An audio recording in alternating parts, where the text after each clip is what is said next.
Já,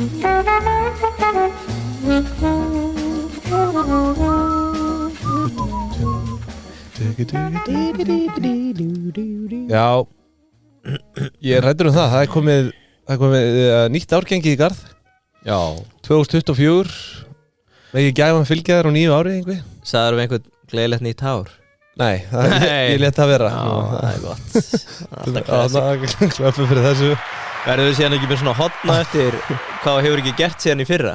Já. Ég hef ekki farið í sturtu síðan í fyrra. Ég er ekki búin að klósetti. Það var reyndar, sko. Ég er ekki búin að bíp. Ertu ekki að taka það eða? Starkaður vinur minn, hendi dálítið skemmtilegt. Þetta var nýtt af nálinni, sko. Ég með ósk. Á snerinu þessu. Þá senda hann eitthvað inn 7. janúar á Twitter. Þá setta hann inn á Twitter 7. janúar. Maður hefur bara ekkert farið í sturtu frá því fyrra. Og mér fannst það fyndið.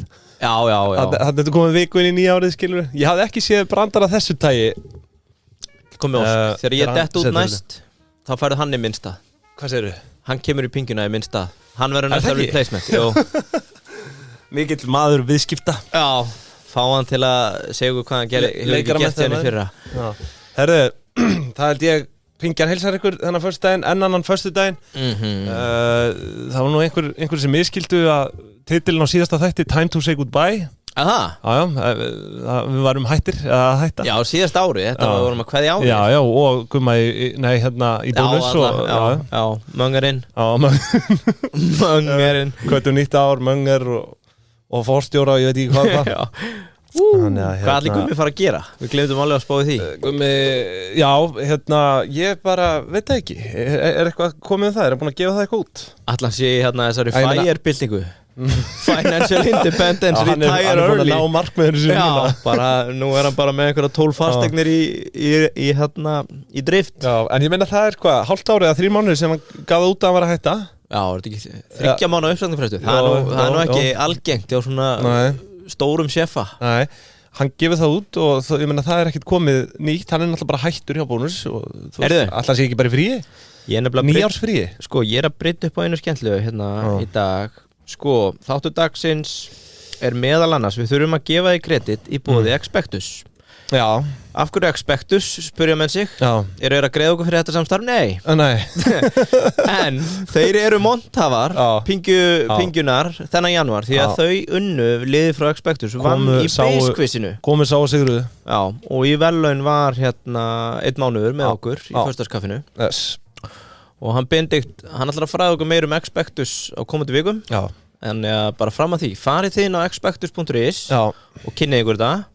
Fáið ykkar eigin hugmyndur fyrirtækið. Svo á næstu 3 vikum þá ætlum við að segja ykkur það sem við vitum. Svo er það svona slegið saman í svona spátumskúlu. Já, góði vinnur minn er að vinna þarna sko. Þetta er náttúrulega bara svona hugbúnaðar og ráðgjáfa fyrirtæki sem að öllum fyrirtækjum ber að kynna sér. Það eru mælikvarðar þarna. Við vinnum rúlla meiri við þetta. Já, gríðarlega öflugt fyrirtæki. Og komandi vikum, rétt eins og við rúllum yfir kelduna á hverjum einasta degi. Yes, það held ég. Hvað Það var ekkit það var ekki breyting þar á í dag. Ég fór þarna inn og þú veist, bréfin eru búin að vera græn sko. Undanfarið og ég er búin að vera að hugsa síðasta mánuðin bara að segja, fer maður inn núna? Nei, þetta er nú einhvers konar, þú veist, þetta er áhættu tímar, það eru kjarasamningar framundan og þú veist, við vitum ekki hvað er að gerast og ég kom með smá FOMO núna. Þetta er samt ekki kjarasamningar, þetta er ekki lengur kjarasamningar, þetta er einhver ríkisbeinar hittingar. Það er bara, við ætlum bara að hittast og við gerum ekkert fyrir að ríki er búið að samþykja að gefa öllum bætur. Þetta er svona, þetta er hörð barátta þarna. En Keldan að sjálfsögðu með okkur í samstarfi sem fyrr nánast frá degi 1. Og Tórsarinn er að hitna, hann fer að koma. Já, eða ekki, er ekki búið að vera heitur tölvupósturinn? Jú, hann fer að koma. Það er bara þegar bréfnur er græn, hann mætir í grænum sokkum. Heyrðu, við erum fara að selja pingjusokka. Já, heyrðu, það er stefnan fyrir 2 ára afmælið að gera smá merch. Já, þá seljum við pingjusokka. Pingjusokka og bolla. Já, bollar. Já, við verðum að koma því í framkvæmd. Já, 7x EBITDA. Já. Voru ekki búin að fara yfir þetta? Jó, svo ég vil ef að fólk vill sko... En með hugmynda einhverju, þá getið sendt okkur. Já, ef fólk með hugmynda einhverju, hérna, öll kaupa bolla með einhverju sérstöku á, einhverju letri eins og ég er netbankakúriki eða eitthvað álíka. Já. Þá, hérna, með senda á pingja.is. Pappi minn er fjárfestir, það er sterkt. Já, ég er þetta búin að fatta, sko, ég er ekki búin að kíkja á, talandi það. Tölvupóstin okkar. Á 9 ári. Nei, ég hef ekki kíkt á póstin síðan í fyrra. Og, en ég ætla að gera það núna. Það er nóg að ræða hérna á þann. Það er bara verið að senda inn samstarfsbeiðni hérna bara í beinni. Nei, hver?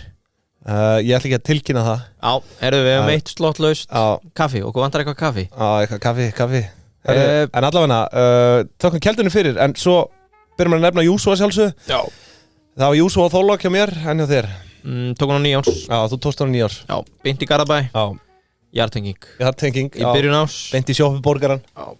Það er sko, sjoppuborgarin er eitthvað svona, það væri í rauninni hægt að gera sér þáttum þennan hamborgara.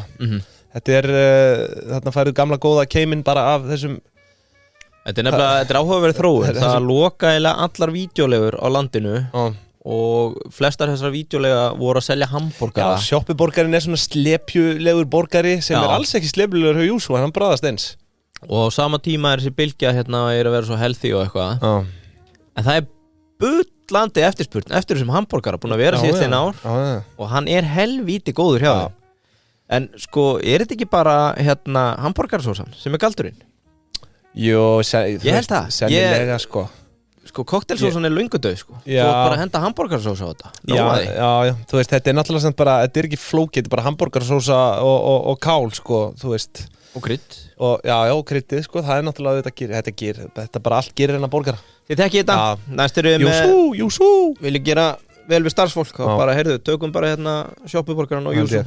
Heyrðu, ég sá hérna að blasti við mér í morgun auglýsing hérna hjá Domus Nova fasteignarsölu. Já, vinn minn.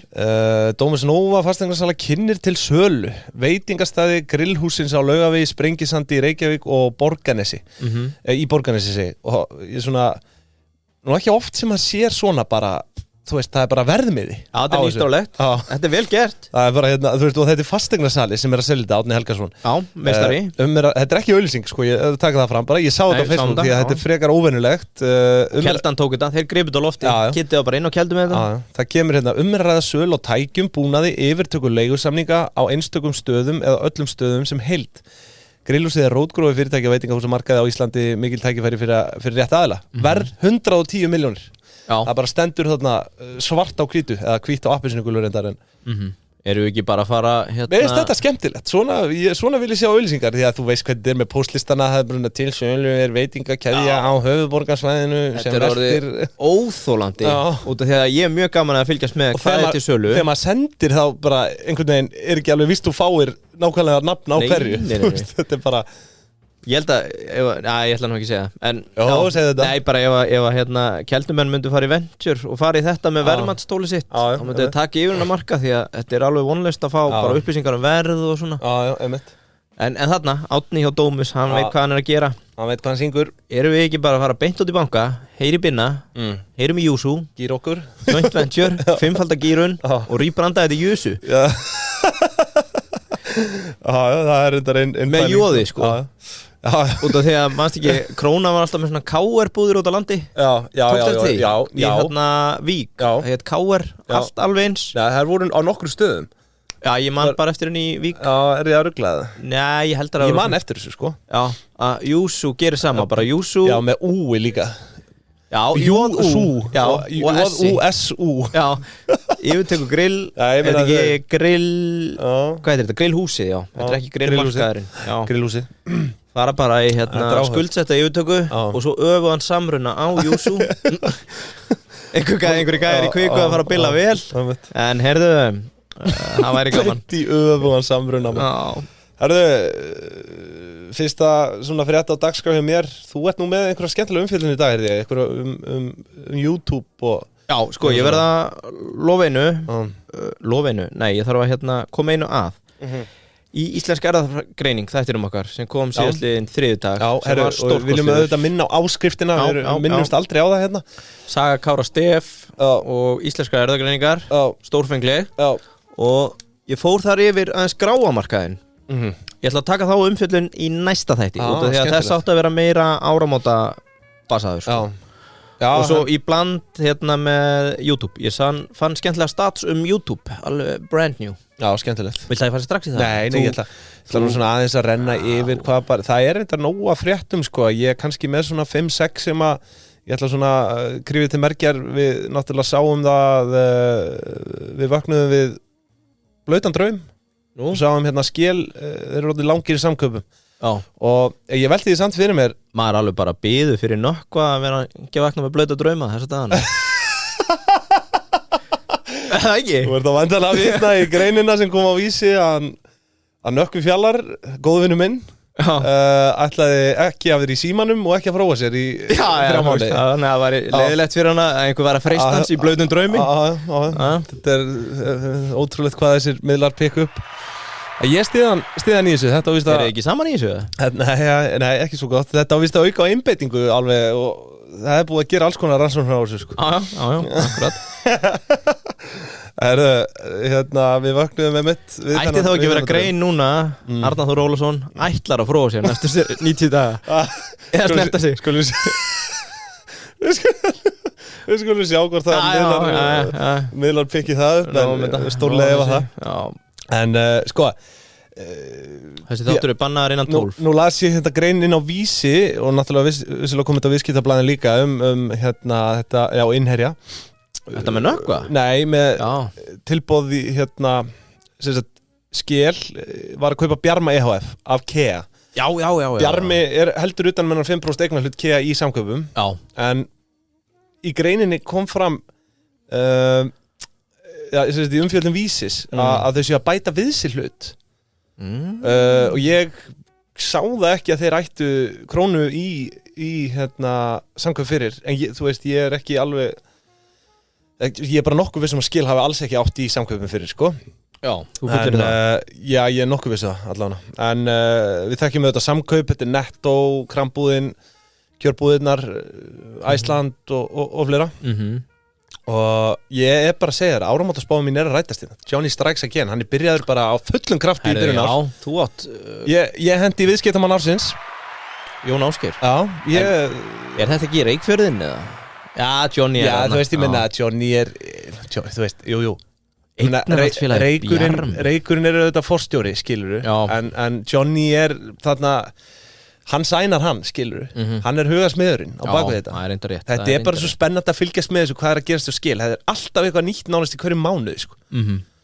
Og þetta samt, þarf ekki að vera ráðandi hlutur, þannig að þetta verði house of skil. Er bara samkaup. Við spurðum nú í pubquizinu okkar þá voru að tala ráðandi hlut. Það væri svona innan house of skil. Já, þannig þau ekki orðin house of skil. Nei, svona, þú veist, ég veit ekki. Kapilla eða eitthvað? Já, þetta cabin of skil. Já, nei, cabin, já, bara svona bústaður. Hitti, svona norskur. Cabin of skil. En þú hafði nú orðaði hérna fyrir þátt að þau var að fá mannin í stjórn. Já, ég sá það. Var það á innherja? Já. Það var, hérna, ég náttúrulega með lokað fyrir innherja, sko. Já. Ekki þú. En hérna, ég sá þetta á Vísi að kom reyndar ekki fram þar, mér sýndist ekki fljótt bræði, en þetta áhugavert, 5% fá mannin í stjórn. Já, reyndar, þú segir það. Þetta lítill hluti en ekkit, þú veist, þetta ekkit fordæmalöst, sko, en maður velti fyrir sér hvort að það hafi ekki verið bara ákvæði í samningnum, þú veist, þetta hlýtur að vera eitthvað svoleiði, sko. Þú veist, en þetta hvort að Bjarmi hafi verið með manni stjórn fyrir, ég veit ekki, en þú veist, þeir eru auðvitað 50 stærstu hluthafa núna, sko. Já, akkurat. Þannig að þú veist, það ekkit óeðlilegt, eins og ég segja, þetta ekkit fordæmalust, sko, en hérna, já, þú varst með einhverja pælingu með þetta. Já, nú ég farin að hraðlesa og ég sé ekkit að það fari í stjórn, þannig að kannski fóruð ekkit í stjórn. Nú, ok. Já.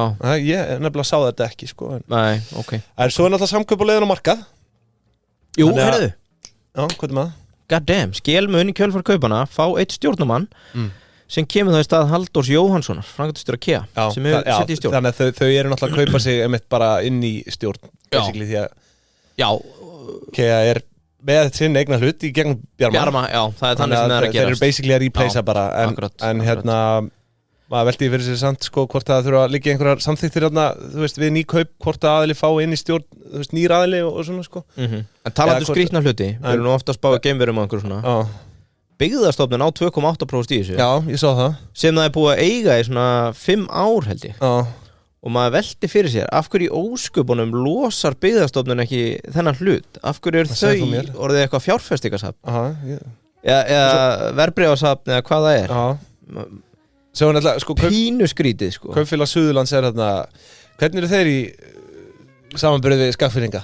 Heyrðu, við þurfum að taka dýpdæf á, ég fer reglulega inn á byggðastofnun og fylgjast með hvað er í gangi þar og þetta hreyfist ekki en það er gaman að segja frá því að þau eiga líka 1,67% í Smyrilæn sem er norræna sem fer hérna til Seyðisfjarðar og á líka hérna Mýkenesi sem heitir Þorlákshafnar fyrir ekki, nú máttu tala. Nei, ég var bara að segja hérna Þetta er svolítið spes með byggðastofnun, ertu ekki sammála? Jú, ég meina Af hverju á byggðastofnun 2,8% í samkeppni? Ég veit það ekki. Ríkið í samkeppni við einkaðala í búðarrekstri. Já, ég skal ekki segja sko, Johnny tekur þetta. En hérna hvað var ég að segja? Já, ég veit ekki. Hérna, Kaupfélag Suðurlands. Já. Þau eru hérna Stæstir. Nei, byrju, er ég að rugla? Nei. Já, Kaupfélag Suðurlands. Suðurnesja, já, ég var að leita að svori. Ég voru aldrei gist í Keflavík. Hvernig svona eru þeir í samanburði við Kaupfélag Skagfirðinga? Heyrðu. Skagfirðingar eru risi í leiknum. Það er bara hörku spurning, ég hef ekki hugmyndu það. Nei. Það er allavega ekki mikið skrifað það, þannig eitthvað segir mann að það sé aðeins minni í vöfum, en þetta er heljar en eignarhlutur, einhver síður. Samkaup veltir einhverjum, 40-50 milljörðum? Já, sko, Kaupfélag Suðurnesja velta hérna 41 milljarður 2022. Já, það er bara sama á samkaup. Nokkuð stór. Þetta er þá kannski bara eina eign þeirra. Já. Alltaf ekki. Alltaf sé samstæður reikningur. Já, svo veit ekki, sko, Skagfirðinga var með 49 milljarða í veltu. Já. Hérna... Já, magnað. Og þeir eru með sína dreifingu í sko 100 eggjakörfum og Suðurnesja eru bara, við bettum bara samkaup. Já, þú veist, basically, ég meina þetta er... En svo er reyndar arsi með eiginfjár, annars en þarf að skoða líka upp á það, sko, hvað situr eftir að þessum 40-50 milljörðum? Já, svona náttúrulega, ég held að það séu rúmlega 50% Kaupfélag Suðurnesja. Segir eiga, þannig að þú veist, þetta er náttúrulega ekki allt tekjur frá samkaupum, sko, en hérna, þú veist, því að þeir eru náttúrulega bara með 50% hlutdeild í þessu, sko. Skilur ekki það? Jú, ég er bara að leifa þér að þú varst að segja að samkaup var eina eign þeirra sko, meikar ekki alveg sér en hérna, en já, þetta er skemmtilegt En hvað fleira eiga er? Samkaup er náttúrulega, já, tjekka á því ég bara kynnti mér ekki, en hérna samkaup er á leiðin á markað og þetta er náttúrulega væntanlega einhvers konar taktík. Heyrðu, hér finn ég samstæðureikning Já. Látum okkur nú sjá Þetta er bara það sem nemur sín sem er veltu samkaupa sko. Já, en þú veist þeir eiga 50% þannig að þú veist, deiltu því með 2 þá ertu með 20 milljarða en allavega sko 2021 var held ég sko gangverðið á samkaupum 9 milljarðar það var svo keypt 14,1% hlutur á man ekki alveg hvað ég sé þetta ekki Þeir eiga hérna í endurvinnslunni, einhverju fasteignafélagi, Gróargil, Keilir EHF, er það ekki skólinn? Jó, Keilir, já. Og svo eru þeir með hérna samstæðan samastendur á móðufélaginu og eftirfarandi dótturfélögum, það er þá Samkaup HF, svo KSK Eignir sem er rekstur fasteigna, Sauðahellir, Rósasel og Fagurey, allt eignarhaldsfélög, sem er þá væntanlega ekki með tekjur inn í rekstrartekjur. Þannig að þetta er áhugavert. Við þurfum að krifja þetta. Já, en allan að Festa og lífeyrissjóðandi Festa og Birta keyptu mars 2021 14,4% hlut í samkaupi fyrir 1,3 milljarða sem gerir verðmætt upp á 9 milljarða á þeim tíma. Þú veist, þetta er áhugavert því að þetta var tekið sérstaklega fram. Býttu hvað sér, verðmætt upp á 9 milljarða? Já, 2021. Það var tekið sérstaklega fram að þetta var tilboð sem KEA gat ekki hafnað. Þetta heldur einkennileg tilkynning En herru, við ætlum ekki að dróta lengur við það, en þú veist, eins og ég segi samkaupur á leiðinu markað, þetta er einhvers konar play. Það var bara einhverju hesthausar farið í rúmið og þú bara segir ekki nei. Nei. Já. Hvað meinarðu? Bara offer he can't refuse. Bara eins og í hérna, hefur ekki séð, Godfather? Nei. Þeir gerðu honum tilbúð sem hann gæti ekki hafna. Aldrei séð Godfather. Þá settu þeir hestsaus í rúmið hjá hann. Var það þannig? Uppáhaldshestina. Þannig að það hefur einhver fattað þetta að núti. Já, það hlýtur að vera, sko. Ég er bara afsakað, ég hef ekki séð Godfather, sko. Ég skil ekki okkur. Í alvörunni? Það eru ára launþegans núna, allir rauðir dagar bara á virkundegi. Þetta er svakalegt. Aldrei, þetta var ára launþegans, það er rétt. Sko, launþegin hoppar með bindið á hausnum upp á borðum, upp alla veggi. Þetta er náttúrulega sjálfsögðu eru einhverjir rauðir dagar fastir helgar eins og páskar og annað sko en allir rauðir dagar sem buðust á virkum degi núna. Og þá er ekki seinna vænna að byrja að plana öll frí, góðurhálsar. Það er þeir sem eru með reynsluna í þessu, þeir plana fram í tíman taka station helgar. Já, bara allir betri millistjórnendur landsins eða fórstuðumenn inn í svona opinberu. Þeir eru búnir að bóka flugið og heyri yfirmanni að heyrðu, dimbilvika, við erum að fara í fermingu til Ítalíu og allar klassísku línurnar teknar til þess að komast undan. En hvað er þá lengsta samfellda frí? Ja, þetta er sko 1. maí á miðvikudegi. Svo kemur uppstigningardagur 9. maí. Það er sumardagur 1. 25. apríl. Þetta er maður sér eitthvað svakalegt í vændum hér. Já, það er sem sagt 5. dagur, 25. apríl. Já, apríl, ég er í júni, uppstigningardagur,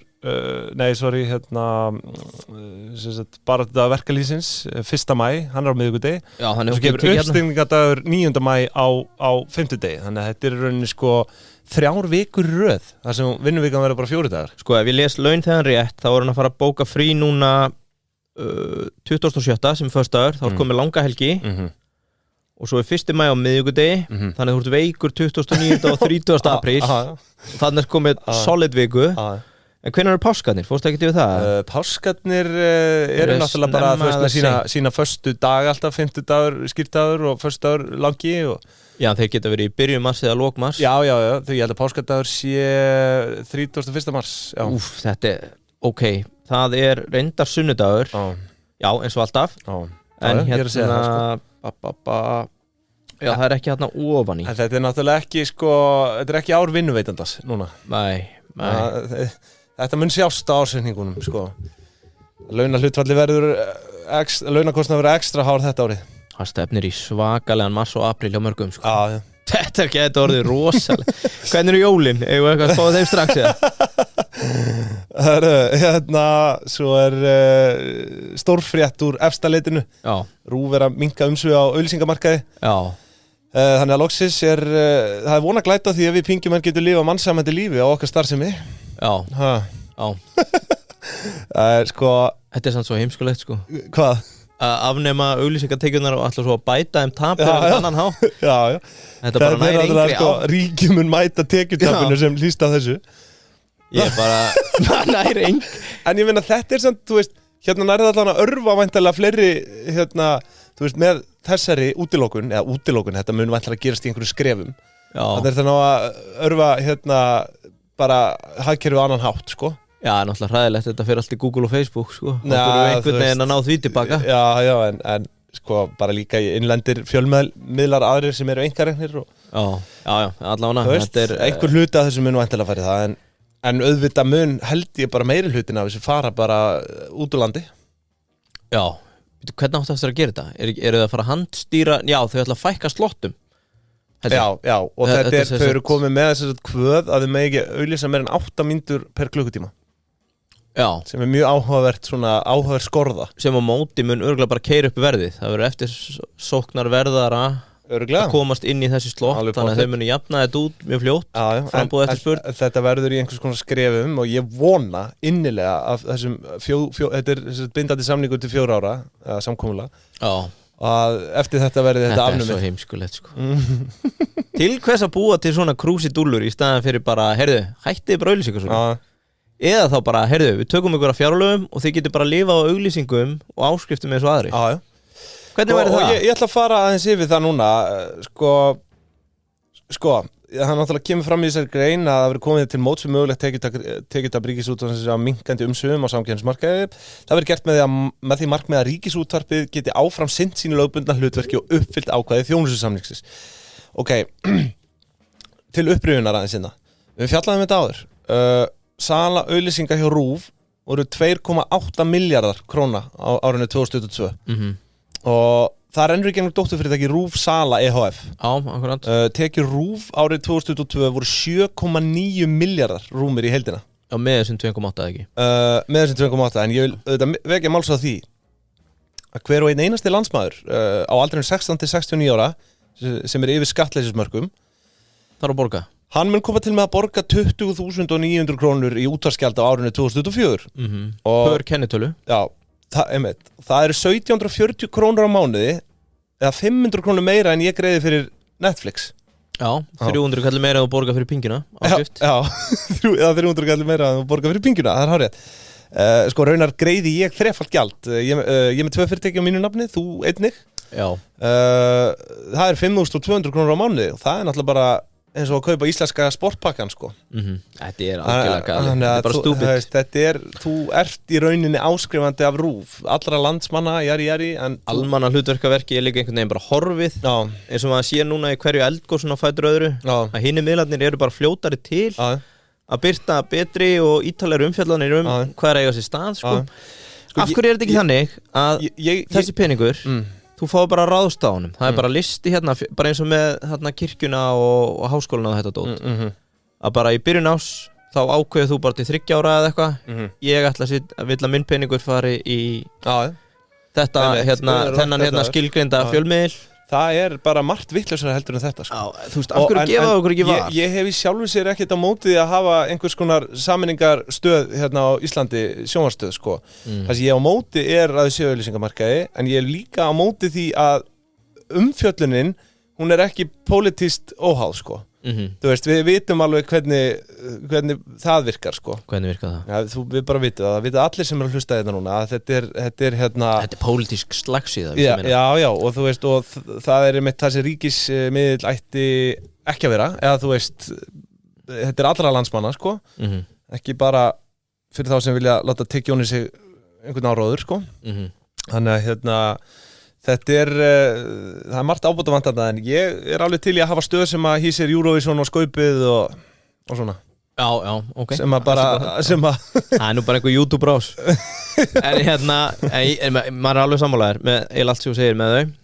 Maður er löngu bara komið með, þú veist svona, byrjar að horfa fram hjá pólitíkinni, maður veit bara hvar allir standa. En það sem manni sárna mest er með að við allt þetta fé sem fer í þetta, að stofnunin skuli í alvörinu ekki vera fremst í neinu. Þú veist, þau eru ekki með bestu viðskiptablaðamennina, ekki með bestu íþróttafréttirnar eða coverage. Þannig að þú veist, þannig er tvennt sem að maður fylgist mest með, íþróttir og fjármál. Það er ekkert með dagmál, ekki fremst einhvern veginn með landsbyggðina heldur, finnst manni út til að maður les freka bæjarblöðin eða landsbyggðamiðlana. Þannig að það er svona, hvað situr eftir? Þetta er bara eitthvað. Eitthvað í samkeppni við alla. Þetta er alls konar, en þetta er allavega mínum að vera að stíga rétt skref hérna. Minka umsög og auglýsingamarkaði og bæta það upp. Já, hérna, ég á nú eitthvað eftir hérna en ég er ekki bara fínt að fá smá umfjöllun frá þér hérna í boði Jómfrúnar, jólin, nýuppgerð. Jó, og Jakob verður þungur á YouTube í ár. Já, eftir að hlustur á mig núna sko. Það er bara, það er allar uppskriftir á leiðin á YouTube. Já, en Jómfrúin, það er náttúrulega sko frábær hefð líka að fagna 9 ári á Jómfrúni. Sem ég mæli með fyrir alla og þú veist, það er náttúrulega alltaf sami félagskapurinn þarna, sama hvað mánuður er sko. Sama hvað á bjátar. Já, en bara fyrir ykkur sem eru kannski ekkit allt og duglega að heimsækja þetta, þá ger ég sko, ég vil bara svona hvet ykkur til að gera Jómfrúna að hefð á 9 ári. Já. Líka, svona í janúar. Ég sá líka vinahópar sem komast ekki inn fyrir jól, er að fagna 9 ári með að hittast þarna, sem er ekkert síðri hefð. Já. Já, það er allir komnir í kaos núna fyrir jólin að segja bara, heyrðu, guys, kjölum aðeins, tökum þetta bara í jan. Já, algjörlega, þú veist, það Ákaviti, er bara bjór, þetta er ennþá accepted í jan. Ekki spurning. Og komnir aftur í gamla góða skarkólan og rauðsprettuna og hvað var þriðja, manstu það? Skarkóla, já, svo bara timbraðmannsins, ég fer nú alltaf í það. Rækjukóttellinn og allir fjandinn. Þið þekki þetta. Þökkum Jómfrúni kærlega fyrir Payday, einnig er að koma sterkir núna inn á 9 ári. Það er alltaf að vera vitlaust komin yfir 4.500. Ég byrjar að fá fyrirspurning frá bókurum hvort þetta sé rétt, að Payday sé leiðin. Já. Ég segi já, Payday er leiðin. Þetta er einfalt svar. Já. Það er bara já takk, Payday og það er margt yfirvofandi núna. Já, sko ekki klikka á Visma Machine Learning dótið hjá þeim sem er farið að lesa reikninga. Já. Hefur þið séð þetta? Já. Þetta er rosalegt. Já, þetta er bara leikbreytir. Það er bara, við erum komið með róbota lengra heldur en við höldum og Peiti er að leiða þetta í bókaldinu og ógeðslega mikið svona manual tasks sem eiga sér stað. Það hefur verið eðli bókhalds hingað til en við fögnum þessu. Það er kannski reynd að þú summir það svolítið upp þar. Ef þú ert bókari svona á miðjum aldri plus taktu skrifið. Já, yngra fólki er byrjað að gera það en taktu skrifið, þú annars missur á lestinni. Svo líka námskeið, þannig að kíkja á þetta. Já. Heyrðu, ég ætla að koma með spá. Bjössi og Jakob verða báður á YouTube í ár. Nú, já, ok. Þetta er skemmtilegt. Áhugavert hérna YouTube, þú þekkir þetta. Ég veit reynda að þú ert að shorta YouPorn út af þessu 90 daga bindindi hjá 8. en það er efni annan þátt. Já. Shorta það. Já, komdu með það. Já, blautir draumar og skortsala. Er það ekki efni nafn þáttarins? Já, skemmtilegt. Heyrðu, sko, það var komið hérna frétt að utan, þetta er náttúrulega alltaf svolítið USA-based. Já. En að semst yngsta aldursmæling sem er gerð, held ég löglega, hvað krakkar á bilinu 13 til 17 ára er að grúska. Já. 93% nota YouTube daglega. 93%? Í Bandaríkjunum. 13 til 17? Já. Það er enda svakalig tölfræði. Nei, fuck, ég er að djóka. Takk tilbaka. Já. 93% af krökkum 30-17 ára nota YouTube, 71% gera það daglega. Já, 71, já, einmitt. En það er reyndar svakaleg tölfræði líka. Já, því að á sama tíma þá er TikTok með 63% daglega, Snap 60 og Instagram 59%. Þar með líka í máli mínu. Instagram er lægst. En sko, ég veit ekki, þetta er eiginlega sjokkanandi því að maður er ekki Instagram að verða svona boomerdæmi líka? Annað, heyrðu það í podcasti í bara fyrradag að trendi núna hjá Instagram er að fólk er að hætta að posta myndum, það er að setja minni í story og DMs er að springa út. Já, er það bara orðið nýja? Hvað var þetta að kalla? Þetta var að kalla hérna social fatigue. Það er að segja að þú ert bara svona orðin nenni ekki að sitta inn, þetta er bara Já, bara fólk er komið með nóg af þessu. Já, kannski er það bara meira með okkar kynslóð og það er frekar að gerast eins og er búið að vera að gerast með WhatsApp og grúppur og svona að þú ert bara, hey kids, kíkja á þetta, hey strákar, tjekkja þetta versus það að allir er að sjá. Skilur þú hvað er að fara? Já. Meira bara svona close friends dæmi, sko. En sko, bara smá recap á hann ég held áfram. YouTube, veistu hvernig er þetta stofnað? Já, þetta er 2006. Nei, 2006. Nei, februar 2005 af 3 fyrirverandi PayPal-jöflum. Já. Selti Google oktober 2006 1,5 ár 1,65 miljard dollara. Já, það var risa uppæð á þeim tíma fyrir svona fyrirtæki. Já, YouTube var með 30 miljardar bandaríkjadollara í tekjur 2022 og er annars stærsti leitamiðl í heiminum á eftir Google sem er rosalega og þetta er náttúrulega bara örugglega eina af yfirtökum aldarinnar. Hvað á Google Google eru þeir bara 100%? Já, það var bara acquisition. 2 sögur stofnun. Önnur er svo að 1 founderinn, þeir voru 3, nefndi ekki að skrifa nöfni þeirra, þeir eru bara multi-quadri-milljónir sem staðar. Mann 2006 út að ég sá þetta fyrsta myndband sem fór hún á YouTube. Ég er með spurningu það. Okay. Hinkraðu. Hold your horses. Allt í hestana.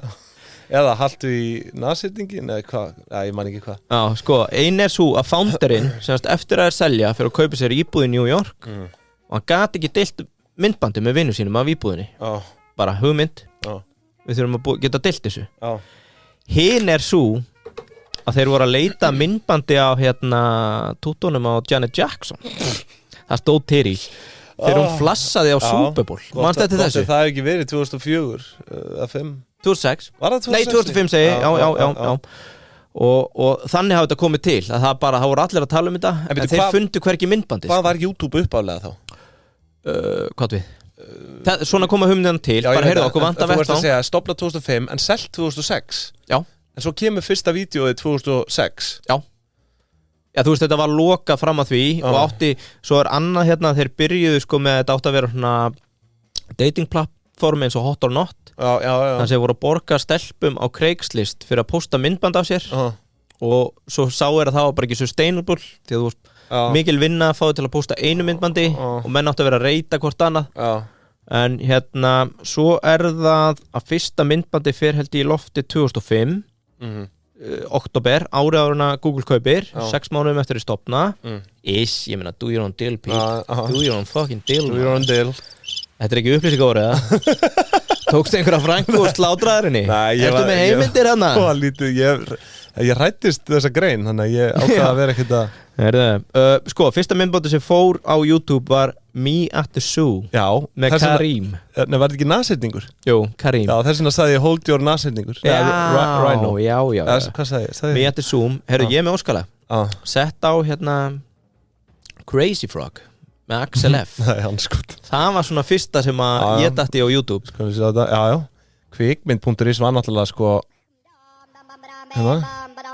þetta fyrir mér YouTube Já, en sko málið að kvikmynd.is náttúrulega komið á undan YouTube held ég með myndbönd Já Sko Vimeo var á undan í rauninni Vimeo var stofnað 2003 eða 2004 Google Videos var líka til sko Já en þeir einhvern veginn ná að hit it með þarna Me at the Zoo og fyrir lok ás voru held ég komið 20 miljón daglega notendur þannig að þetta var bara veldisvöxtur þetta hefur verið helvíti góðu vöxtur hana allána, hraðspólum sjáum þess að grein 93% af krökkum 13-17 ára nota YouTube 71% gera það daglega og á þessu ári eitt sem tengist okkur potterunum það verið að hætta með Google Podcasts appið, þannig að það að hlusti því þið þurfa að færa ykkur á næstunni verður það á YouTube eða?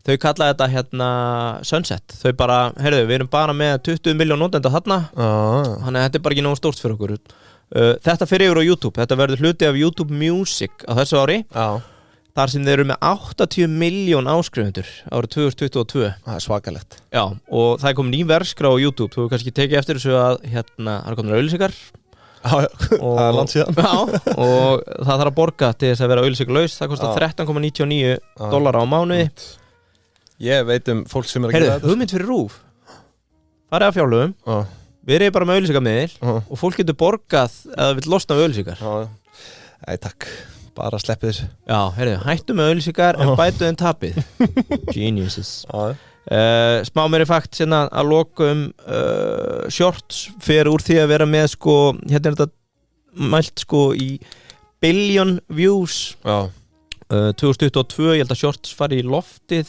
2022 þá eru við með 30 miljardar views 2023 voru við 50 miljardar views Shit Þannig að það veldisvöxtur Það svakalegt og þetta líka, þeir eru með gott svona umbunarkerfi Já Allan það sem ég heyrði sko ég held að sko, já, bara hann í klári Mr. Beast tekjuhæsti þetta reynda frá 2021 en hann var með $54 miljón frá YouTube En ég að segja sko shortsin hjá YouTube held ég með hvort það séu $1,000 eða eitthvað per miljón eða 3 miljónir eða eitthvað views sem helviti gott sko Já, það sem ég ætla að segja þetta komur óvart að lesa þetta ég gerir mér ekki grein fyrir að YouTube var svona vinsælt hjá krökkum svo fór ég að hugsa krakkandi mínir, allavega eldri hann á YouTube daglega þau fá eða allt helst barnaefni dottin á YouTube Já og þau mun náttúrulega bara alast upp með þessu þannig að ég ætla að segja Jakobi, fleirum Já, bara bomba sér á YouTube búa til svona litla laxa, fallega snittur YouTube áður og veist að þá er allur MR farin að geta hjá þér í hátteginu sko. Það er að fara að kaupa rými við hliðin á líka á meðan það fer að kúmin í kringlunni til að sjá dýragarðin hann á úr Vestló og batasvæði á dýragarðin þá fer á jommuna í framtíðinu og sér svona civilized MR-inga er ekki með grafin lag sem við sjá á YouTube Heyrðu, þá er ég tendur er einhver Íslendingur að gera þetta á YouTube eins og Nei, ég náttúrulega var þeir eru orðinni frægin okkur TikTokarar nýjasti vinnur okkar, Ólaf Jóhann ekki bókahöndur Svo Lil Curly á TikTok, Arda Gutti en ég var náttúrulega með mjög early YouTube sensation frá Íslandi, Guðjón Daniel Já, alveg rétt, FIFA-gurinn gerðum lag með honum sem að fekk einhverjar miljónir eða 2 miljónir eða svo áhorfa Spilaði lagið Nei, ég ætla ekki að gera það núna en Er það 90 Days Without Fapping?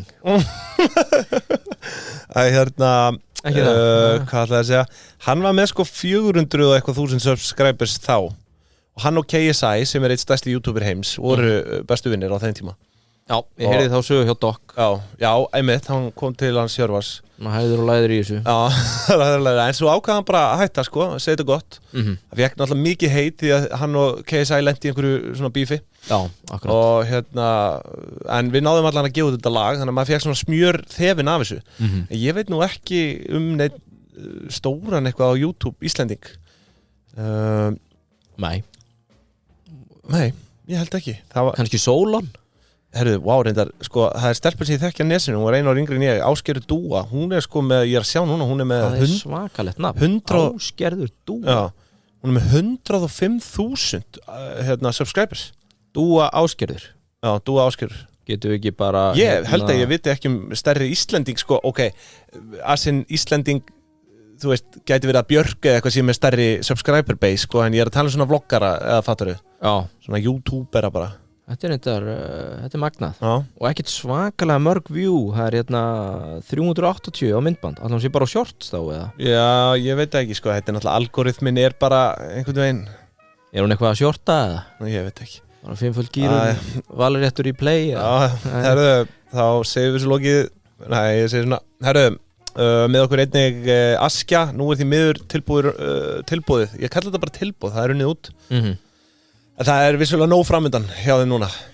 Ég dottin hérna á myndbandi á Ásgerði Dúu og kærastanum hennar. Fann eitthvað hérna á YouTube, var ekki alveg. En já, vel gert hjá henni að vera með 100 subs. Já. Heyrðu, já. Nóg framöndan hjá þeim núna. Það styttist í nýja smartinn. Já. Sem með stærra skotti, þannig að þá getum við fjölskyldu feður farið að henda okkur inn. Þungir. Já, með mitt. Og þetta er sko,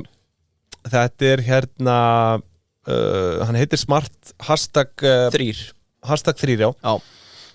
Og sko ég er ekki frá því einhver. Veistu hvað er pælingin á baku það? Nei. Allt það er trendir. Já, er það málið? Já. Egill markastjóri og Sami Smart. Já. Þeir voru búin að spá í svo ógeðslega lengi. Já. Svo var það bara. Já, nei, en þetta eru frábæri bílar og ég er ekki frá því að sko nú hef ég keyrt nokkra rafbíla að þetta sé einn allra þægilegasti. Já, hann er það. Já. Alveg, sko, þessi refur líka gerir svo mikið fyrir mig. Hvað skýrður refið þinn? Ég man það ekki. Ég var nú komið með eitthvað nafn á hann. Ég er bara búin að gleyma því. Við áttum þetta viku saman. Já. Á góð vika. Já, hún var mjög góð. Ég býð eftir 3, þá var ég komin inn. Tekkið á smartinum hjá Öskju.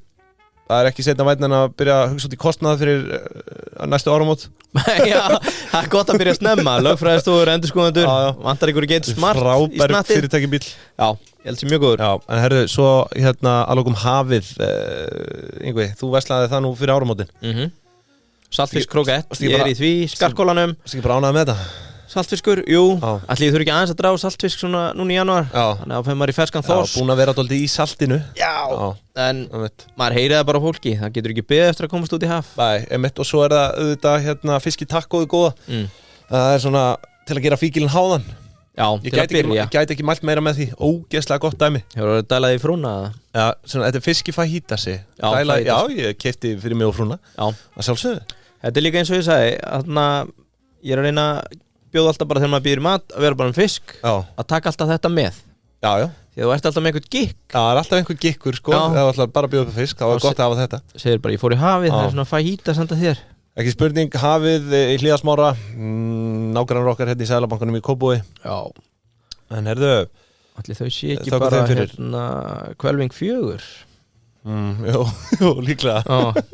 Hvað erum við þá? Hvelving 2. Já, við erum bara bankinn. Já, við erum bankinn. Já, það eru Hvelving. Herðu, sko, Guðni, hann er hægt sem forseti núna. Já. Og nú að 2 gefa opinberlega út að þið sækist eftir starfinu hreinlega. Það er nafni minn Arnar Þór Jónsson, eða ekki? Jú, Jónsson. Jó. Varaþingmaður Sjálfstæðisflokksins og fyrirverandi héraðsdómari. Já. Já, vissulega sagði hann sig úr flokknum núna í tilkynningunni. Þannig að hann verður ekki í Sjálfstæðisflokknum. Ekki Sjalli? Ekki lengur Sjalli, ok.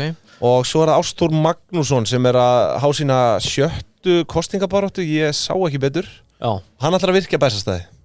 Ok. Eitthvað. Nei, bara það, þú veist, þetta er alltaf, þetta er búið að vera slagárið hans alveg frá byrjun, held ég. Já, það. Þetta er svona, sko, Það kannski eitthvað líðræðislegt sko, hann talar að stuðla friði bara svona á alþjóðavettvangi og að gera Ísland að einhvers konar friðarmiðstöð heimsins. Það sagt, held ég fólki í því að virkja Bessastæði. Okay. En þú veist, ég bara salute the guy, sko, hann er þrautsegur, hann gefst ekki upp. Hann var reyndar ekki síðast eða? Nei, náttúrulega hann gaf kost á sér aftur á Guðni og við vissum nú hann alveg geta kveikt í peningunum sko, að fara upp á móti honum. Hann á einhvern nöyr held ég. Já, hann kom með Mastercard til Íslands, nei, Visa. Það eitthvað svona flökkusaga með að hann var orðin auðmaður bara upp á raftómatum. .com, djöfull. Já, ég held að það hefði, hann afsprengi .com. Sko, við skulum gera eitt. Skulum vera með business breakdown á forsetum þegar við vitum allir leppalúðarnir eru komnir niður úr fjalli. Og 2, það væri gaman að fá eitt forseta frambjóðanda í viðtal. Bara einn, ekki marga. Þeir eru svo líklað líka í kringum þessar kostingabaratu, bara viðtal ekki máli. Bara þann sem er mest business Davíð Oddsson, hann sést ekki nema hann sé frambúðið. Það væri geggja ef Dabbi fer aftur. Svo var hann alltaf mætti með okkur í áttunni bara eitthvað flippa á snatt. Þú hefur hitt hann? Já, sko, hann kom í viðtal til okkar. Hvernig áran? Þetta náttúrulega svona, þetta orka, sko, þetta ákveðin orka. Þetta svona, hvað segir maður? Svona óttablandin virðing. Hann þannig, sko. En sko, ég held að þetta frambóð núna, þessar forsetakosningar, verði bara uppfullt af einhverjum TikTokurum, sko, bara einhverju trúðar, sko. Þú þarf náttúrulega held ég 1500 manns, það er nú stjórnarskrá varið til að skrifa undir. Búið að gagnrýna hann svolítið. Já, vilja hækka það. Já, þú veist, þetta miðaðist við eitthvað X% af þjóðunni árum áður. Ég held að margir í geðrofi og maníu sem að munu örugglega sækja þetta. Sko, svo vissulega Dóri DNA hann Viltu meina að hann sé í geðrofi það? Nei, ég er ekki að segja það. Ég held að hann væri bara fínn kandidat, sko. En þú veist, ég er kannski að tala einhverja aðila sem að bara einhvern veginn eru bara alveg óþekktir og hafa ekkert einhvern veginn afrekað neitt, sko, sem að munu bjóða sér fram. En Dóri DNA segist alltaf að fara í frambúð eða gísa á morgun, það er að segja á 13. Hann búinn að gefa það út, það svakalegt. Það var náttúrulega sannspár síðast. Þetta er bara þannig markaðsherferð. Ef það gís á morgun, þá gísi hann. Ef það gís, ég Dóra, ég kís. Þá held ég að hann verði kosinn bara svona einhvern veginn. Slagorð, ef gís, ég Dóra, ég kís. Ef gís, ég Dóra kís. Það gott. Það svo Geir Sóeka, forstjóri Karolinska sjúkrahússins, hann íhuga frambúð, það hefur komið fram. Er hann læknir? Ég held það. Þá vil ég ekki sjá hann. Já, sko, læknar í æðstu embættum eru... Nei, sko, hann náttúrulega, hann afsannar þessa sögn. Það reyndar rétt, ég að rugglast á mönnum. Og svo var náttúrulega Kári Stef búin að gera stórkostlega hluti þarna í Þannig að það kannski óþarf að láta einn borgarstjóra eðilegja lækna. Já, ég náttúrulega að tala fyrir því að sko, það sé sko, vandamál sennilega á Landspítalanum að hann sé ekki mættur. Allir millistjórnendur og svona, þú veist, allir stjórnendur, skilur, eru læknar, sko. Kannski ekki með menntun eða bakgrunn í viðskiptum eða efnahagsmálum, sko. Þannig að það ekkit ólíklegt, en ég svo sem veit ekkit það, sko. Nei, ég má ekki tjá mig Landspítalana þessu ári. Nei, ég held að Geir svo ekki að sé læknir, sko. Ég er ekki djúpur í þessu, sko. Flotta frá hann fram, þá kemur hann í viðtal. Hann er business oriented. En hér samt Guðni auðvitað kasta frá sér, þú veist, það þarf alltaf að vera einhver fjármálavinkill á öllu sem við tölum sko. Og við verðum að ræða það að Guðni að kasta frá sér fínustu launum. Já, hann er Forsetinn með rúmar 3,7 milljónir á mánuði. Sem auðvitað bara nokkuð öflugur tjekki, en og frítt húsnæði. Já, frítt húsnæði og rafmagn og hiti og þú veist bara allt sem því tengist. Það er kynnt á höllina. Já, en það er náttúrulega þannig að þú heldur út í forsetastólnum yfir 67 ára aldur, þá áttu rétt að 8-10% af, þú veist, launum forseta bara út ævina. Já. Þannig að eins og Ólafur Ragnar Grímsson og Vigdís Finnboga, þau eru núna bæði á þessum díl, þannig að eru bæði rétt tæpum 3 milljónum króna á mánuði. Já, það er rugglað. Bara út æfina. Það er eiginlega rugglað. Já, en Guðni svo sem hefði aldrei náð 67 ára aldrei í starfi, hámarkið er náttúrulega bara 4 kjörtímabil held ég. Já. Þannig að hann er 55 ár í dag, þannig að hann... Þetta er hámark? Já, ég held að það sé 4. Ok. Það er ég að ruggla. Nei, það er ekki. Ólafur var í 20 ár. Já. Hann er frá 96 til... Svo var alltaf verið að bíða hvort hann alltaf að vera áfram 2016. Og þegar hann hætti við þá fór Guðni fram. Alveg rétt, herðu, þetta er rétt. Af hverju fannst mér þess að það væri 4 kjörtímabil max? Ég veit það ekki. Það greinlega ekki regluða. Bandaríkjunum verða 2 kjörtímabil, þess að 8 ár. Já, þarf ekki að fara í þetta 90 daga dæmi og ná hans betri einbeitingu. Ná betri einbeitingu. Ég held að, önnur frétt hérna Laufey, Yngvi. Já, hún er hann stór. Business is booming. Já. Hún er með tæplega 26 milljónir mánaðarlega hlustenda þegar þetta er sagt. Já, á Spotify. Á Spotify, mánaðarlega hlustendur. Hvað er það í tekjur? Sko, ég þekki það nú ekki en allavega nýja platan er búið að streyma henni mörg 100 miljón sinnum sko og hún er náttúrulega sko og já, hún er búin að selja upp tónleikaferðalagi sitt í Bandaríkjunum sem að vera í vor hún er að fara til New York og Las Vegas og bara, þú veist, alltaf helsta og Kanada líka og hérna Hvað sér þetta að vera mikið?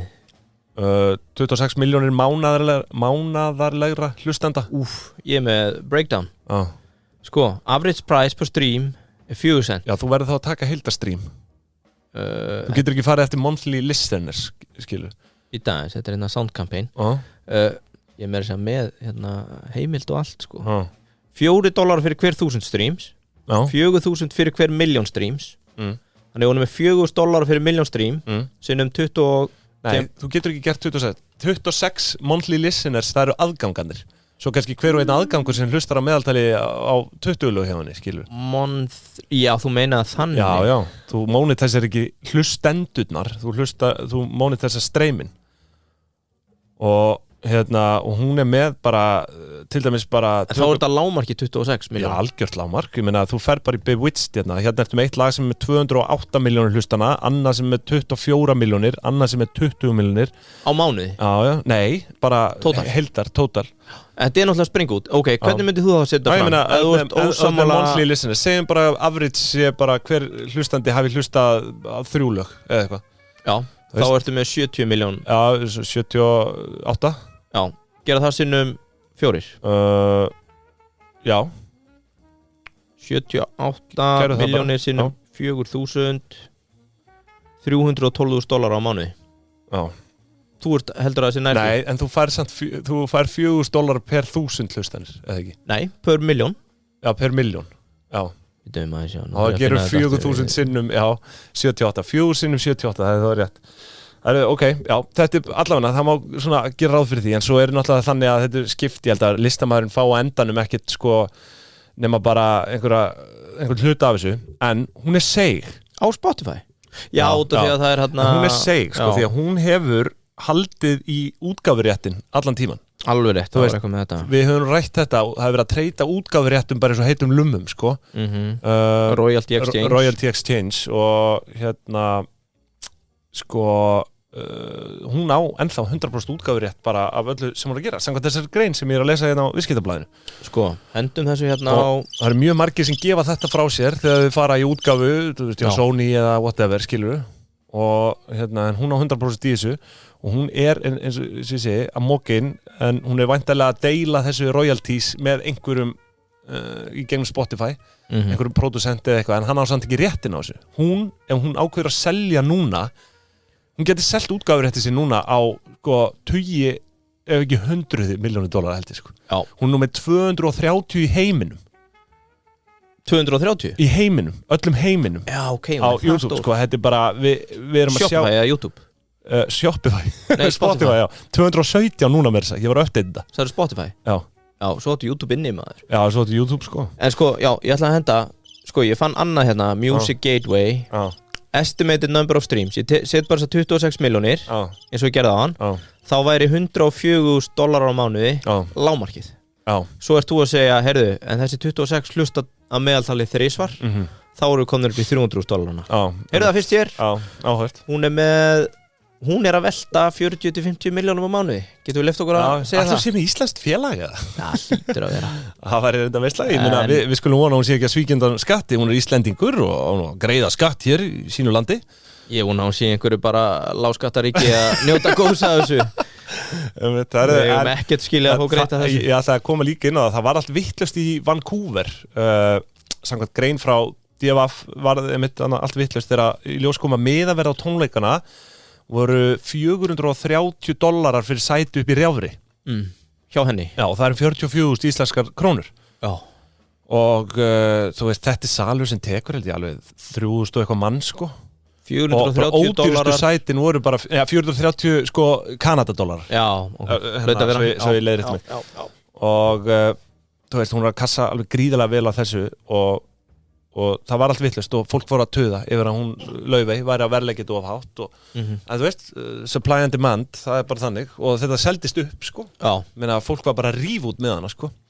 Þannig að þetta stórkostlegt að fylgjast með þessu og sko menni til hamingju með þetta. Þetta stórkostlegt. Venli hilsen frá pingjumönnum. Sér það, klapp fyrir Laufey. Yes, herðu, ég rak nú upp stór augu. Sko, þetta síðasta frétti mín í dag. Eins og ég segi, rak upp stór augu þegar ég sá frétt samkeppniseftirlitið og starfsemi þeirra fylgdi 17 milljarð króna ábati árlega fyrir samfélagið. Já. Og sko, ég ætlaði nú ekki að taka þetta en ég verða að minnast á þetta. Varstu búin að sjá? Já, ég sá þetta. Það bara svo heimskulega, þetta eins og við færum að reikna ábatana á okkur sjálfu. Hvernig ætlar að meta samfélagslegan ábáta af einhverju, þú veist. Þú að lesa skýrsluna. Þetta eitthvað sem ekki gert, fattar þú? Þú ert að meta ábáta af, skilur að eitthvað, þeir eru náttúrulega auðvitað að leyfa eitthvað og leyfa annað ekki. En sko þú getur náttúrulega bara að lesa skýrsluna. Nei, hvað var hún? Ég held ég 27 blaðsíður. Nei, ok, það sem ég ætla að segja 130 blaðsíðna skýrsla tómatsósuna. Já. En sko á síðunni hjá Samkeppniseftirlitinu segir reiknaður ábati vegna íhlutunar Samkeppniseftirlitsins vegna samráðs, misnotkunar á markaðsráðandi stöðu og samkeppnishamlandi samruna á 10 ára tímabilinu 2013-2022 nam 0,31 til 0,52% af vergri landsframleiðslu á sama tímabili eða sem nemur 18-30 fjárframlögum til stofnunarinnar á tímabilinu. Þannig eftirliti reikna með því að ábati af þeirra góðu starfsemi sé 30-50.000 krónur á hvern landsmann með mannfjölda og verðlag verga landsframleiðslu á árinu 2022 og mér nú einmitt minnist að þessi skýrsla, tómatsósu skýrsla þetta, 130 blaðsíður Majónis. Já, það sem það ógildi samruna KS og Gunnars og því spyr ég því einhver, finnst þið þú hafa hlotið 30-50.000 króna ábata af því? Nei. Þá segjum við það en þetta þau segja samt sko vegna samráðs, misnotkunar á markaðsráðandi stöðu og samkeppnishamlandi samruna. Já, þetta basically bara þeirra starfsemi, öll. Já. Ég skil ekki hvernig þau fá þetta út og ég las ekki skýrsluna sko. Þú verður að rúlla yfir hana. Ef ég myndi lesa hana þá væri ég einhverju nær. Já, kannski, ég veit ekki en ég held að það sé nú alveg komin tími að fara að kæla þessar stofnanir allar. Ég fór og kannaði þetta sko fór smá á stúfana, samkvæmt stjórnarráðinu þá eru 161 stofnun starfar ekki í A-hluta ríkissjóðs að svo stöddu. Ég sá hvergi fjöldan í B- og C-hluta og hvað þá fyrirtæki sem í meiri hluta eigu ríkisins eða hlutdeildar eigu sko. Eins og pósturinn. Já, og á þessum sko Endu Ísland. Sko á þessum A-hlutalisti eru ekki stofnar eins og Landsvirkjun, Landsbankin, Landsnet, Lánasjóður, ÁTVR og fleiri, þú veist, það eru B- og C-hluti sko. Já, þau eru OHF. Já, ég bara sá hvergi heila tölu yfir stofnanir á vegum ríkisins sko, en ég rúlaði yfir lista og ég hef nú allan að geta krassað út einhverjar þarna. Eigum það fyrir næsta þátt. Þá krössum við stofnanir. Ég nefnilega með sko 2024 predictions. Nú, alltaf þú hefur verið með í partíinu. Já, ég er með alveg heilan helling hérna sko. Við skulum sjá hvort þú verið jafn sannspár og ég. Það nú þegar byrjaði að gerast hjá mér. Sko, ég var reyndar ekki með neina spár. Ég er með trendin. Já. Svona trendreport. Já. Og YouTube var svona smá uppbyttum fyrir það. Ert þú tæmdur? Skemmtilegt, já. Taktu þetta ríkisök í næsta þætti. Já, skoðum það. Herriði, kæru hlustendur, við óskum ykkur bara yndislegar helgar. Má ég klára listan? Og ég taka næst eða? Ætlaðir ekki að gera það? Já, ég get tekið. Nú, já, viltu gera það núna? Ég setti gráamarkaðin á hól til að klára þetta. Nú, já. Klára þetta. Það var bara langur þáttur, því hlusti á hann í 2 pörtum, ekkert væl. Sko, ég fann engan góðan svona businesslista. Þannig að ég las nokkra svona mismunandi, svona trend. Reyndi að taka úr því sem þú getur. Food. Matur. Hér segir sveppir munu halda áfram að sigra. Ok. Áttu þá við mushrooms. Já, áttu þá við ætasveppi eða áttu við eiturlyfin? Já, það tvennt. Hefur ekki tekið eftir allt sem að koma í gegnum með microdosing og hugvíkandi og allt þetta? Það einhverju brjálæði núna, ég hafi sagt eiturlyfsveppir, en þú veist, hugvíkandi sveppir, ætla að leiðrétta mig. Þetta tvennt. Það talað að hugvíkandi muni halda áfram að vaksa og verði meira mainstream og 2, að þetta verði í meira mæli staðkvæmda vara fyrir kjöt. Fólk var að fá sér Portobello hambúrgara og eitthvað svona. Með svona stórun svepp eitthvað. Já, þannig að þar hafið það krakkar sveppur, getur þú sigurveri ásins 2024. Skemmtileg. Annað trend sem að ég held að muni springa út eftir að skoða þetta, Ube, sem byrjað að springa út í Bandaríkjunum. Hvað Ube? Þetta einhvers konar fjólublá rauðrófa, fjólurófa eins og við kalla þetta. En lít á þetta heitir Ube og ef þú finnir á YouTube, það Ube Hot Chocolate, Ube Ice Cream, Ube Donuts og þetta búið að vera að springa út. Þetta semst einhver tegund af jarðepli. Er þetta ávöxt? Nei, þetta bara eins og rauðrófa og þetta mikið notað í bakstur og allan fjandan. Það bara kökur, þetta lítur vel út en ég samt ég alveg svona frekar matvandur það núna bara allt fjólublátt, ég kem ekki nálægt þessu rauðkál og rauðrófur og þetta, ég vil ekki sjá þetta Já, fjólublára er líka einn af litum ársins 2024 fyrir predictions, þannig ég held þetta svona spil saman. Ube, það ekki langt ef við sjáum þetta í einhverjum búðum hérna á Íslandi eða einhverju influencer eru farnir að baka kökur og búið til súkkulaði úr þessu. Þetta verður trend. Og númer 3, mindful drinking. Yngri kynslóðir og það eldri. Ekki endilega hætta, heldur sobriety og fara að hugsa meira. Já, ekkert eitthvað svona togarafyllir í að gamla skólan. Nei. Djöfull hljóma það leiðilega maður. Það er bara Carlsberg 0% á línuna. En mindful drinking, þannig að fá ykkur Carlsberg 0% með því. Svo fann ég kostningar. Þetta var svona helst að síða sá mat. Du sattur? Nei. Viltu meira? Já. Já, ok, þá ferum við í kostningar. Hér heima, forseti. Já, ætlar að spá því eða? Nei, ég spyr þig eftir.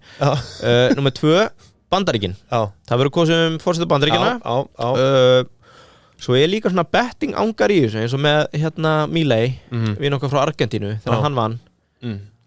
Maður þyrfti að vera einhvern veginn grimmari að vera að reyna að taka bett. Ef þessi vinnur, þá gerist þetta. eins og hlutabréfamarkaðurinn fór flug. Yfirleitt eru það nú samt bara auglýsendur sem græða mest á kostningum því að það var allir að dæla peningi að koma sína framfæri. Þannig að fyrir forsetakostningarnar Síminn, hvað fleiri kaupullinni gott bæ? Það verður mikið auglýsingar. Icelandair. Akkur Iceair? Það bara kannski því að ég gæti því að forsetum fljúga kannski því að ég á hlut þar. Já, þú ert svolítið þunguð þar. Heyrðu, Bandaríkjunum, það talað second order effect af forsetakostningunum þar muni hafa mikil áhrif á Úkraínu. Jöfull er Amarok að hækka maður. Anskotin, halda áfram. Muni hafa mikil áhrif á Úkraínu ef það stríð verður ekki búið.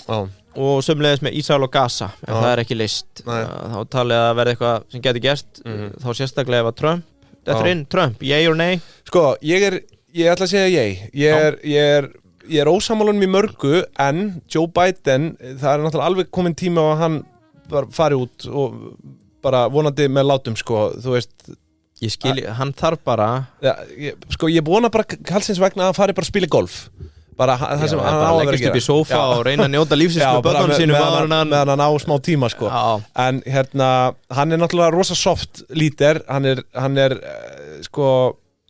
svona það sem að ástæðan fyrir ég segi já við Trump er vegna þess að ég held að það sé bara tími á að Vesturlönd hafa einhvern leiðtoga sem að er bara viðráðahæfur einhvers konar með blanda af, þú veist, það sem að önnur heimsveldi sem eru rísandi kannski óttist að einhverju leiti.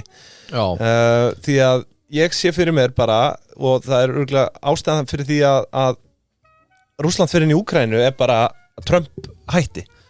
Ég tel ákveðið öryggi vera fólki í því að hafa Trump, eins og ég segi, þó ég sé nú ekki sammálunum í öllu stjórnmála, í stjórnmálum. Ég held að það sé bara ákveðið öryggi fyrir Vesturlönd að hafa Trump við líði.